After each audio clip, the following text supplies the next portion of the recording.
Yeah, he can handle the pressure. That sounds good, I'm sure, to Liverpool fans.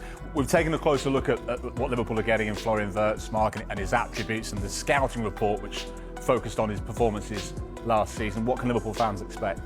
Well, they can expect a player right at the top of his game. He may only be 22 years old, but there's no question that he has so much to offer Liverpool. When you look at the numbers, they really do stack up at the moment. And this looks like a lot of data and information right there, and it is. But the important thing to point out is that this is accumulated across the top 5 European leagues in the world. So when you look at the Bundesliga, La Liga, Serie A, and the Premier League, these are all numbers that are brought together.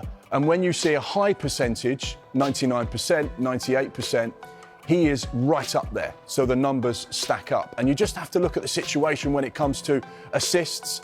He's in the top 1% in the top 5 leagues in Europe. The same with passes completed, take-ons completed, touches, and then, of course, position 1 in the final third. His numbers are some of the very best, and that's one of the reasons why Liverpool have gone and spent in excess of £100 million on Florian Wirtz. They were losing a massive player in Trent Alexander-Arnold, someone that was hugely creative, but he did it from right back.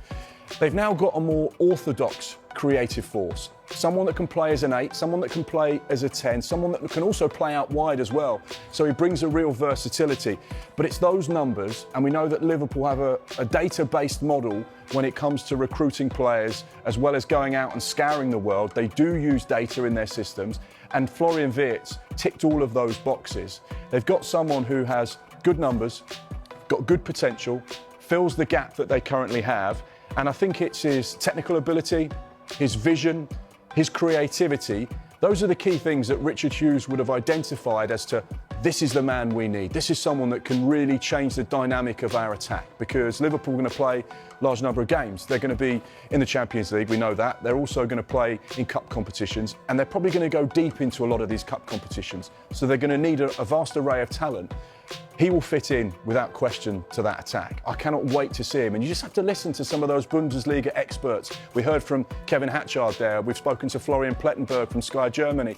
Every single person talks about this man glowingly.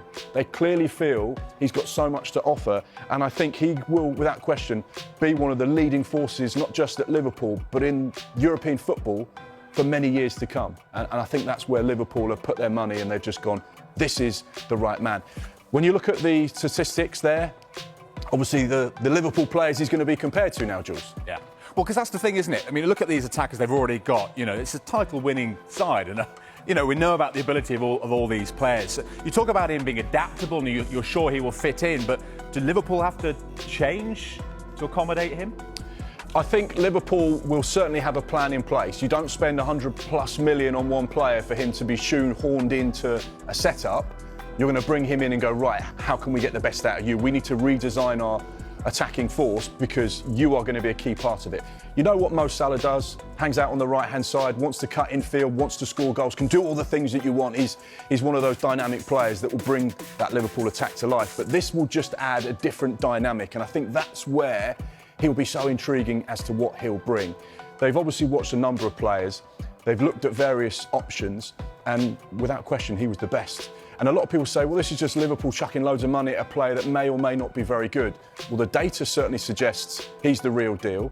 Liverpool don't very often go and spend huge chunks of money on one player, but it is something that they have done in the past. When they recognise someone that is going to completely transform that team, they'll go and get him regardless of the price. You saw it with Virgil van Dijk, £75 million. You saw it with the goalkeeper, Alisson, £70+ million.